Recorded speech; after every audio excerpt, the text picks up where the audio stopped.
የጠቅላይ ሚኒስትር አብይ አህመድ የለውጥ ጊዜ ተብሎ የሚታሰበው የ2010 መጋቢት 24 ቀን 7ኛ ዓመቱን ደፍኖ ወሩም በአጠቃላይ መጋቢት ተጠናቆ ሚያዝያ ውስጥ ገብተናል። ከዚህ ወር መጀመር በፊት ዋናውንና በብዙዎች ግምት በሚሊዮን የሚቆጠሩ የኢትዮጵያ ልጆች 7 ዓመታት ደፍኖ ለሌላ መለኪያው ለማይታወቅ ጊዜ እየቸኮለ ያለው መጋቢት 4 ቀን 2010 ዓመተ ምህረት የጀመረው ለውጥ የፈጠረው ነውጥ የምናነሳበትን ዝግጅት ከዚህ ቀጥሎ እናነሳሳው። ለውጥ የሚለው አገላለጽ ክርክር አለበት። ክርክሩን ግን ቢያንስ ኃይለማርያም ደሳለኝ ቦሼ በአብይ አህመድ አሊ የተለወጡበት ነው ብሎ ባጭሩ መቅጨት ይቻላል። ዓመቱ 7 ስለሆነ በአብይ የጠቅላይ ሚኒስትርነት ዓመታት እርስ በርስ ከተላለቁና በሚሊዮን ይቆጠራሉ ከተባሉ ኢትዮጵያውያን መካከል የሰባቱን ስም ብሎም የሚነገር ታሪክ ያላቸውን ሰዎች ከነማንነታቸው እናስታውሳቸዋለን። በአወዛጋቢነታቸው የተነሳ የላስታውን ጄኔራል አሳምነው ጽጌን እናስቀድማቸው። ብርጋዲየር ጄኔራል አሳምነው ጽጌ ለመጨረሻ ጊዜ በጥይት ተኩሶ የመታቸው ሰው በውል አይታወቅም። አንድ ለአማራ ብሔርተኝነት ቀረብ ያሉ ምንጭ አብይ ራሳቸው ባህር ዳር ባለ አንድ ሆቴል ተገኝተው በመሩት ተልዕኮ አሳምነው እንደተገደሉ ነግረውናል። ምንጩ እንዲያውም ያሳምነውን ነፍስ የነጠቀችዋን ጥይት የተኮሷት ራሳቸው የጦር ኃይሎች ሁሉ አዛዥ አብይ አህመድ አሊ ናቸው ብለውናል። ነገሩ ግን አሁንም ማጣራት የሚፈልግ ነው።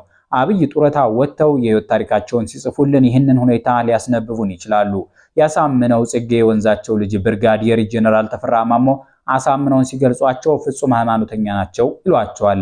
በእርግጥም ቅዱስ ንጉስና መሐንዲስ በሚባለው ላሊበላ ተወልደው ያደጉት አሳምነው ዘንዘልማ ተገድለው አስከሬናቸው ላሊበላ ከገባ በኋላ ከተቀበሩበት ሰኔ 19 ቀን 2011 ዓ.ም በፊት ባለው ሌሊት ሙሉ ጸሎተ ፍትሐት ሲደረግላቸው እንዳደረ ተዘግቦ ነበር። የቀብር ቦታቸው የሆነውም ከዓለም ድንቅ አብያተ ክርስቲያናት ምናልባትም በኪነ ህንፃ ጥበቡ ተወዳዳሪ በሌለው የላሊበላው ቤተ ጊዮርጊስ የቀብር ቦታ ላይ ነው። ብርጋዲየር ጄኔራል አሳምነው ጽጌ በቅዱስ ላሊበላ ስም የምትጠራዋን ደብረ ሮሃን አስተዳድረዋት ያውቃሉ። እናም ሃይማኖተኝነታቸው ከዚያ ፈልቆ ሊሆን ይችላል። ብርጋዲየር ጄኔራል አሳምነው ጽጌ መጋቢት 4 የተባለው ቀን ወደ ኢትዮጵያ መሪነት ያመጣቸውን አብይ አህመድ አሊን ሙሴ ብለው ካወደሱ ሰዎች አንዱ ናቸው። በአንድ ህዝባዊ የድጋፍ ሰልፍ ላይ አብይን የኢትዮጵያ ሙሴ አድርገው ገልጸዋቸዋል። ይህም ለክርስትና ያላቸውን ቅርበት ያሳያል። የሁለቱ ሰዎች የመወዳደስ ነገር ከተነሳ ይቀር አብይም አሳምነው እንዲፈታ ያደረኩት እኔ ነኝ ብለዋል። ሌፍተናንት ጀነራል ዮሐንስ ገብረ መስቀል አዙሪት በተባለው መጽሐፋቸው ላይ ገና አብይ ኢህአዴግ ሊቀመንበር መሆናቸው ሳይታወቅ ነገር ግን ኦሮማራ የተባለው ጥምረት ህወሓትን ከጨዋታ ውጭ እንደሚያደርግ ግልጽ ሲሆን አቦይ ስብዓት ነጋ መቀሌ የሆነው እስረኞችን እንደወትሮ ያዘው ልቀቀው የማለት መብታቸው ሲከዳቸው አብሬ ነበርኩ ብለውናል። አብይ ያንን ጊዜ እንደ ጄኔራል አሳምነው ጽጌ ያሉትን ሞት ከእስር ቤት እንዲያወጣቸው የተፈረደባቸው የህዝብ ልጆች እንዳስፈቱበት አስበው ይሁን አይሁን በግልጽ ባያስረዱም አሳምነው ከመጋቢት 4 ቀን 2010 ዓ.ም በፊት ሲፈቱ እጅ ነበረበት ብለዋል። አሳምነው ከእስር ቤት እንዲወጡ የሰጧቸው በነበሩ ቃለ ምልልሶች ላይ አብዝተው ስለ ብሔራዊ ጥቅም ያነሱ ነበር። ቀይ ባህርን ሲያጠቃቅሱ ተሰምተዋል። በወጣትነታቸው ከአሁኑ ኤታ ማዦር ሹም ፊልድ ማርሻል ብርሃኑ ጁላ ገለቻ ጎን ሆነው የተዋጉላት ባድመም ጉዳያቸው ነበረች። ወዲያው ከኢትዮጵያ መንግስትና ከአማራ ክልል ያልታጠቀ አመራር ጋር መፋጠጥ ጀመሩ። አማራ ተከቧል ማለት ቀጠሉ። የሚያምኑት የሚያምናቸው ልዩ ኃይል ማሰልጠና በዙ። ጄኔራል አሳምነው ጽጌን የሚወዱ ወጣቶች በረከቱ። ዳንኤል ክብረት ብርሃኔ በየትርክት ዳና በረከት መጽሐፋቸው ያሳምነው አማራ ተከቧል የሚል ትርክት የተጋነነ እንዲሁም በጄኔራሉ አእምሮ ውስጥ ብቻ የተፈጠረ ፍርሃት ነበር ይላሉ።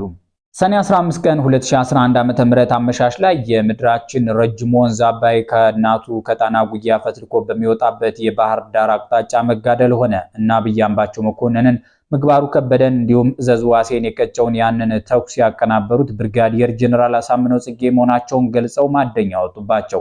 ሰኔ 17 ቀን 2011 ዓ.ም ዘንዘልማ በተባለች መንደር አንድ ወሎዬ ለቤታችን እንዳሳዩት ከሆነ በዋናው ከጎንደር ወደ ባህር ዳር የሚያስገባው መንገድ በቀኝ በኩል ባሉ ጭምጭም ያሉ ባህር ዛፎች መሃል ብርጋዲየር ጄኔራል አሳምነው ጽጌ ተገደሉ። የዚህን ጄኔራል አስክሬን ላሊበላ ወስደው በሐዘን የተዋጡ ወሎዬዎች አሳምነው ጽጌ እንዲህ አይነት ድርጊት አይፈጽምም፣ ይጣራልን፣ አማራ ክልል አንድነት እንዳይኖረው የተደረገ ሴራ ነው፣ የታሰሩት እነ ጄኔራል ተፈራ ማሞ ይፈቱልን የሚሉ መፈክሮች ሲያሰሙ ተደምጧል። በጥቂት ወራት ውስጥ ከእስር የተፈቱት ብርጋዲየር ጄኔራል ተፈራ ማሞ ግን የረጅም ጊዜ ጓዳቸው ብርጋዲየር ጄኔራል አሳምነው ጽጌ በትክክልም በአምባቸው መኮንን ላይ ተኩስ የከፈተውን የቅዳሜ ሰኔ 15 ቀን 2011 ዓ.ም ተልዕኮ መርተዋል ሲሉ ፍትህ መጽሔት ላይ ጽፏል። እንዲያውም ግድያው ከዚያ በከፋ ሁኔታ እንዳይዛመት ያቀዘቀዙት ራሳቸው መሆናቸውን አትተዋል። ኮሎኔል ደመቀ ዘውዱም ከቤታችን ባልደረባ ጋር በነበራቸው ቆይታ የብርጋዲየር ጀነራል አሳምነው ጽጌ የዚያ ሰሞን አዝማሚያዎች በእናምባቸው መኮንን ገዳይነት የሚያስጠረጥራቸው መሆኑን ነግረውታል። በዚሁ ወደ ሁለተኛው የለውጡ ማግስት ሰለባ አምባቸው መኮንን እንሻገር። ወጣቱ አምባቸው መኮንን የኮሪያ ተማሪ ነበር። በዚያ ተወዳጅ ልጅ እንደነበረ ኮሪያውያን ነገሩኝ ብላ ልጁ መዓዛ አምባቸው ጽፋለች። ኮሎኔል ደመቀ ዘውዱ አምባቸውን ሳስበው ከዚያ ጠይም ፊቱ መሃል ብልጭ የሚሉ ጥርሶቹ ይደቀኑብኛል ይላሉ። ለሌሎችም ሌሎች ውብ የዚያ ሰው ትዝታዎች አሏቸው። ባለ ፒኤችዲው የቀድሞው የአማራ ክልል አስተዳዳሪ አምባቸው መኮንን ሲናገሩ በጣም ይጠነቀቃሉ። በተለይ አምቦን በመሳሰሉ ቦታዎች ላይ ተናግረው ብዙ ጠላት ካፈሩ በኋላ ቃላት መራጭ ሆነው ነበር። ከሞታቸው ሳምንታት ቀደም ብለው ግንቦት 2011 ዓ.ም የአዲስ አበባ ዩኒቨርሲቲ ተማሪዎችን ሊያወያዩ 6 ኪሎ ባለው ባህል ማዕከል የሚባል ድንኳን የሚመስል አዳራሽ ውስጥ ተገኝተው ነበር። ብዙ ወጣቶች በብሶት ጠየቋቸው። የአምባቸው ምላሽ ግን የተቆጠበና የምትሉት ሁሉ ይገባኛል፣ ነገር ግን አሁን እዚህ በስሜት አንድ ነገር ብናገር በወለጋ ምድር በአማሮች አንገት ላይ የተቀመጠው ቢላዋ ስራውን ይጀምራል በማለት የነበሩበትን ውጥረት ሲገልጹ የቤታችን ዘጋቢ በቦታው ተገኝቶ ተከታትሏል። ዶክተር አምባቸው መኮንን ይህንን ተናግረው ወር ሳይሞላቸው ለአማሮች የፈሩላቸውን ሞት ራሳቸው ተጎነጩት።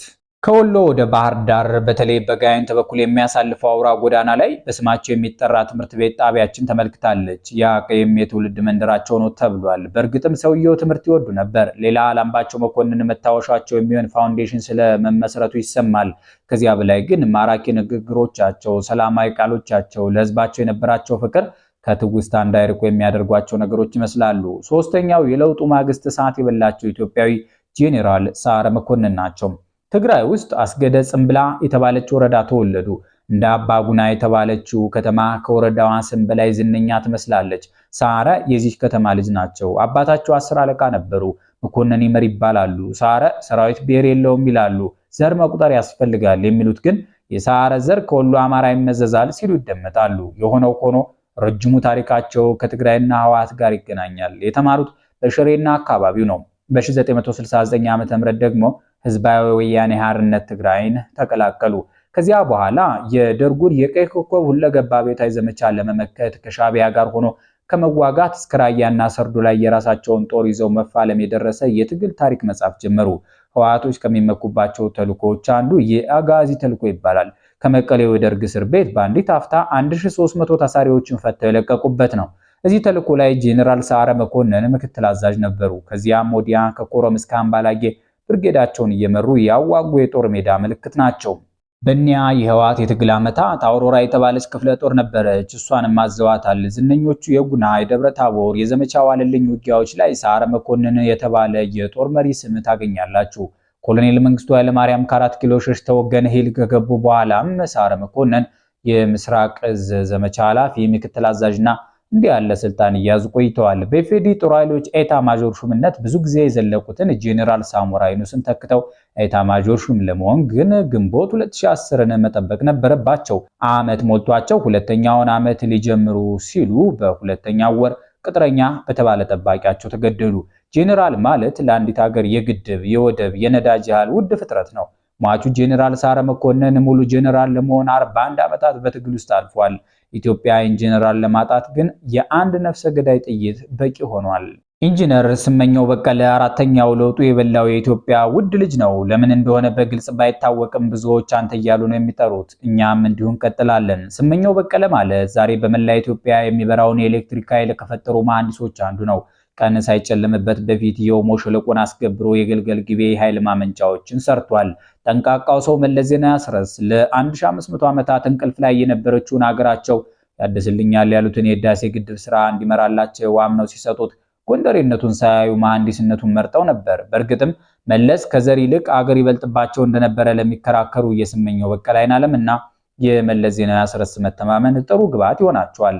መሐንዲሱ ስመኘው በቀለ አይናለም ተወልዶ ያደገባት የጎንደሯ ማክሰኝት የኢትዮጵያን በቴክኖሎጂ መላቅ ሲመኙ ያንንም ሲሞክሩ የመሸባቸው ዳግማዊ አፄ ቴዎድሮስ ከጎንደር ወደ ደብረ ታቦር ሲመላለሱ ከተከዙባቸው አካባቢዎች አንዷ ናት። ጎንደሬና ጎንደር የዚያን ንጉስ ቁጭት እንዲሁ ይጨዋወተዋል።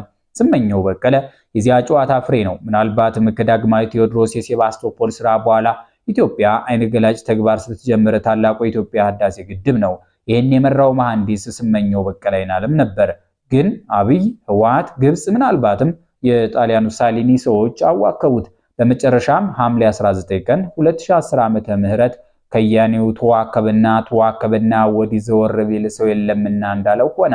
በመንግስት መግለጫ መሰረት ራሱን በኢትዮጵያ ትልቁ አደባባይ ላይ እንደመይሳው በሽጉጥ ተኩሶ ገደለ። በተቃዋሚዎች ጥርጣሬ መሰረት መንግስት ራሱ ገደለው። በሌሎች አይን ደግሞ እነ ህወሓት ምስጢር ለማሸሽና ለመሳሰሉ ምክንያቶች መሐንዲሱን በሉት። እንደ ተጨማሪ ይሆናል ትንተና ደግሞ ግብጽና የመሳሰሉት ኢትዮጵያን የሚጠሉ ኃይሎች ብርሃኗን ነጠቋት። ስመኘው በቀለ አይናለም የመጋቢት 24 ቀን 2010 ዓ.ም ለውጥ ከባተ በኋላ የተገደለ የመጀመሪያው ዝነኛ ኢትዮጵያዊ ነው። ጎንደር ከባህር ዳር በኩል ሲገባ ማራኪ የሚባለው አካባቢ ያለውን መንገዷ በስመኘው በቀለ ሰይማለች። አዲስ አበባ እነ ራስ አሞራ ውብነህ፣ እነ ሌፍተናንት ጀነራል ጃጋማ ኬሎ፣ እነ ሐዲስ ዓለማየሁ፣ እነ መለስ ዜናዊ አስረስ የተቀበሩበት ቅድስት ሥላሴ ካቴድራል ውስጥ አሳርፈዋለች። ያችን ከብርሃን ንዳድ ጭንቅላቱን የሚከላከልባትን ቆብ ታቅፎ የሚያሳይ ሐውልት በቅርቡ በመቃብሩ ላይ ተሰርቷል። ጠቅላይ ሚኒስትር አብይ አህመድ የዚህ ሰው አሻራ በጉልህ የታተመበት ታላቁ የኢትዮጵያ ህዳሴ ግድብ በቅርቡ ምናልባትም በ6 ወር ውስጥ ይመረቃል ብለዋል። ኢትዮጵያ ስመኘው በቀለ አይናለምን እዚያ ግድብ ላይ በምን እንደምታስታውሰው አብረን እናያለን። ትቻት ረስቻት ሆኜ እንደነገሬ በምን አስታውሻት ሲያመኙ አለ ዛሬ የሚለውን የሌላው ጎንደር የሟች ማዲንጎ አፈወርቅ የዘፈን ስንኝ ተሻግረንበት ወደ ከያኔው አጫሉ ሁንዴሳ ቦንሳ እንዝለቅ። መጋቤ ምስጢር ስማቸው ንጋቱ በአንድ መጽሐፋቸው ላይ አጫሉ ሁንዴሳ የኦርቶዶክስ ክርስትና አማኝ ነበር ይላሉ። ኦሮሞም ነበር። ከሁሉም በላይ ተሸላሚው ባለቅኔ ቀኝጌታ ጸጋዬ ገብረመድህን የቅርብ ዘመዱ ናቸው።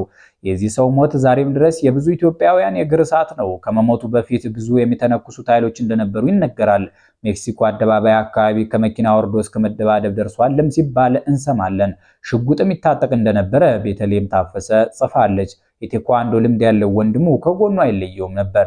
ሞት ግን ይህን ሁሉ ድንበር ጥሶ የአምቦው ልጅ በላው። አምቦ የደራራ ከፈኔ ሀገር ነው። ደራራ ከፈኔ የአበበች ደራራ አባት ናቸው። ልጃቸው አበበች በሉ እንጂ በተባለው ዘፈኗ ትታወቃለች። አባትም እዚያው አምቦ ዝነኛ ነበሩ። እናም ኢህአዴግ ይጠላቸዋል። ተስፋዬ ገብራ የጋዜጠኛው ማስታወሻ ባለው መጽሐፉ ላይ እንደገለጸው ከሆነ በከተማይቱ ግርግር ፈጥሮ እኒያን የአምቦ ህዝብ አድባር ገድሏቸዋል። እና ጫሉ ይህን እየሰሙ አድገዋል። እናም ትግል ይወዳሉ። ከ2008 ዓ.ም እስከ 2010 የዘለቀው የቄሮ ተቃውሞ ማዕከል አምቦ ነበረች። በአማራ ክልል የጎንደር ወጣቶች የኦሮሞ ደም የኔም ደም ነው ሲሉ በዋናነት ትኩረታቸው የአጫሉ ጓደኞች ላይ ነበር። አጫሉ እንደ ማላንጅራ፣ ላልገለቶ፣ ማሳንጋማ ባሉ ዘፈኖቹ ያንን ትግል መርቷል። አንዲት በሱ ዙሪያ የምትጽፍ ሴት እንዲያውም የትግሉ ማጀቢያ ሙዚቃ አጫሉ ሁንዴሳ ነበር ትላለች። ጃዋር ባልጀዚራ እኔ ቅድሚያ የምሰጠው ኦሮሞነቴን ነው የሚለውን ቃል ከመናገሩ በፊት በባቡር እየሄደ ያዳመጠው ሙዚቃ ያጫሉ ማሳንጋማ እንደነበረ አልጸጸትም ላይ ጽፏል። ለዚያ ንግግሩ የሙዚቃ ሚና እንደነበረው አክሏል። ያጫሉ ተጽዕኖ በዚህ ደረጃ ነው። ሰኔ 2 ቀን 2012 ዓ.ም ዋርካው ተገነደሰ። እዚህ ላይ የራሱ ብልጽግና፣ ህወሓት፣ ኦነግ፣ ግብጽ፣ ኤርትራ፣ አክራሪ የአማራ ብሔርተኞች አሊያም ተራ ጠላቱ በግድያው ይጠረጠራሉ። ጉዳዩን የተከታተለው ፍርድ ቤት ገዳዮችን የረጃጅም ዓመታት ቅጣት ቢፈርድባቸውም ማስገዳዩን መመርመር ግን የደህንነት ተቋማት፣ የመገናኛ ብዙሃንና የመሳሰሉ አካላት ስራ ሆኖ ቀርቷል። እናም ባገኘነው አጋጣሚ ሁሉ ከዚያ ብዙዎችን ካስገደለው ያጫሉ ግድያ ጋር የተያያዙ ነገሮችን ማጋራታችንን እንደምንቀጥል ቃል ገብተን ወደ አምባሳደሩ ስዩም መስፍን እንሻገራለን። ስዩም መስፍን ሁለት አካላትን የማግባባት ስራ የጀመሩት ገና በ1960ዎቹ ከትግራይ ተራሮች ተነስተው ወደ ኤርትራ በመዝለቅ ለህወሓት የሚሆን ጠመንጃ ከኢሳያስ አፈወርቂ ሲለምኑ ይመስላል። ህወሓትን ወክሎ በሻዕቢያ ግዛት የተገኘው የመጀመሪያው ልዑክ አካል ነበሩና የስዩም መስፍን የልጅነት ስም አምባዬ ነው። ስዩም የሚለውን የትግል ስም የሰጣቸው ታላቁ የህወሓት አባት ገሰሰው አየለ ወይም ስሁል ነው። በሱዳን ለ15 ዓመታት የህወሓት መልእክተኛ ሆነው ሲታገሉ እንዲያውም ስማቸው ሙሳ ሆኖ ነበር። በ1940ዎቹ መጀመሪያ ትግራይ ውስጥ አዘባ ተብሎ በሚጠራ የአጋሜ አውራጃ ቀበሌ ነው የተወለዱት። የአንደኛ ደረጃ ትምህርታቸውን በአዲግራት ከተማ ጋዚ ትምህርት ቤት በመከታተል በባህር ዳር ፖሊቴክኒክ ኮሌጅ የዲፕሎማ ምሩቅ ናቸው። ከፍተኛ ትምህርታቸውን ለመቀጠል ወደ አዲስ አበባ ዩኒቨርሲቲ የገቡት አቶ ስዩም በዩኒቨርሲቲው የትግራይ ተማሪዎች ማህበርን ካቋቋሙት መካከል አንዱ ናቸው። ማህሪ ተክሌ ወይም በበረሃ ስሙ ሙሴ የተባለው መንፈስ የሚመስል የህወሓት ታጋይ ሽሬ እንዳስላሴ ውስጥ ታሰረ። እነ ስዩም አንድ ተልዕኮ ፈጽመው ማስፈታት ፈለጉ። የተልዕኮው ስም የሙሴ ኦፕሬሽን ተባለ። ወጣቱ ስዩም መስፍን ይህንን ለመፈጸም የአእምሮ ህመምተኛ በመምሰል ስለላ ላይ ተሰማርተው ተሳካላቸው። ስዩም መስፍን ከ20 ለላቁ ዓመታት ሀገራቸውን በአምባሳደርነት አገለገሉ። የተከበሩ ሰውም ሆነው ኖሩ። አብይ ሲመጡ ግን ትችት አበዙ። በተለይ ጠቅላዩን ግድቡን ሸጧል፣ ወደድ ባይ ነው፣ የሰላም ኖቤል ሽልማቱ ሊነጠቅ ይገባል እያሉ አሳጧቸው። ጥር 5 ቀን 2013 ዓ.ም በትግራይ ገደላ ገደሎች ሳሉ ምናልባትም በሻዕቢያ ወታደሮች ተገደሉ። ይህን የሚሉ ወገኖች የኢትዮጵያ መከላከያ ሰራዊት የያዛቸውን የህወሓት ከፍተኛ አመራሮች አለመግደሉን ያወሳሉ። ለዚህ ምሳሌው አቦይ ስብሃት ነጋ ናቸው። አቦይን የያዟቸው ወታደሮች ሲጋራ ሳይቀር እንደሰጧቸው ተናግረዋል። ስዩም መስፍንን የያዟቸው ወታደሮች ግን የ50 ዓመታት የዲፕሎማሲ ልምድ የተሸከመውን ሰው ሲገድሉት አልሰቀጠጣቸውም። ለዚህም ነው ሻዕቢያዎች ሳይዟቸው አልቀሩም የሚባልላቸው። ምክንያቱም ከ1990ው የኢትዮ ኤርትራ ጦርነት ማግስት ኤርትራ በዲፕሎማሲው ሜዳ ራቁቷን ስትቀር ልብሷን የገፈፉት የቀንዱ ታላቅ ዲፕሎማት ስዩም መስፍን ነበሩና አምባሳደር ስዩም መስፍን እንደ አቦይ ስብሃት የኔ ኢየሱስ ህወሓት ናት ባይ ናቸው። ግን መቀሌ ባሉ ሆቴሎች ውስጥ በጾም ቀን የፍስግ ምግብ አይበሉም። የኢየሱስ ሽመልስ ምክንያታቸውን ጠይቋቸው ነበር። መልሳቸውም ህዝባቸው የሚሞትለትን እምነቱ እያያቸው ማበላሸት ነውር ነው የሚል ነበር። ስዩም መስፍን በታምሪን የተጀመረውን የኢትዮጵያ የውጭ ግንኙነት ከነከተማ ይፍሩ አክሊሉ ሀብተወልድና ብርሃኑ ድንቄ የተቀብለው አሁን ያለበት ደረጃ ላይ አድርሰውት አልፈዋል። በአስመላሽ ወልደስላሴ እንሰናበት። ለአፍታ መለስ ዜናዊ አስረስ ጠቅላይ ሚኒስትር ወደ ነበሩበት የኢፌዴሪ የህዝብ ተወካዮች ምክር ቤት አዳራሽ ተመልከቱ። ከመለስ ዜናዊ ጀርባ አንድ ጥቁር መነጽር ያደረገ ግዑዝ የሚመስል ሰው ታያላችሁ። አስመላሽ ወልደስላሴ ማለት እሳቸው ናቸው። የኢህአዴግ ነገረ ፈጅ ልንላቸው ይቻለናል። ህግን አውክተው ይጋግሯታል። ከመለስ ጀርባ መሆናቸውም ባለምጡቅ አእምሮ ለሚባሉት መለስ የህግ አንቀጾችና ቃላት ለመዋስ ነው። እኒህ ሰው አይናቸውን ያጡት በህወሓት የጫካ ትግል ዘመን ነው። ህወሓትን ለማገልገል ግን ፈጽሞ አልሰነፉም። ከአብይ ጠቅላይነት በኋላም ህግ እያጣቀሱ ከመስከረም 25 ቀን 2013 ዓ.ም በኋላ ህዝባዊ ቅቡልነት ያለው መንግስት የለም ማለት አበዙ። ይሄ ነገር ተጧጥፎ ጦርነት ተቀሰቀሰ። እሳቸውም ከጥር 2013 ዓ.ም በኋላ ከምድረ ገጽ ጠፉ። የህግ ምሁራን ውድ ፍጥረታት ናቸው። አስመላሽ ወልደስላሴ ደግሞ የኢፌዴሪን ህገ መንግስት አበጥረው የሚያውቁ የኢትዮጵያ ልጅ ነበሩ። ዳሩ ምን ያደርጋል፣ ደራሲው እንዳለው የአንድ እናት ልጆች በዓላማ ተለያይተው በአመለካከት ተሳስተው ተጣልተው አስታራቂ ጠፍቶ የእብድ ገላጋይ በዝቶ በ7 ዓመቱ የሞት ሸለቆ ውስጥ አስመላሽም ላይ መለሱ ሄደዋል።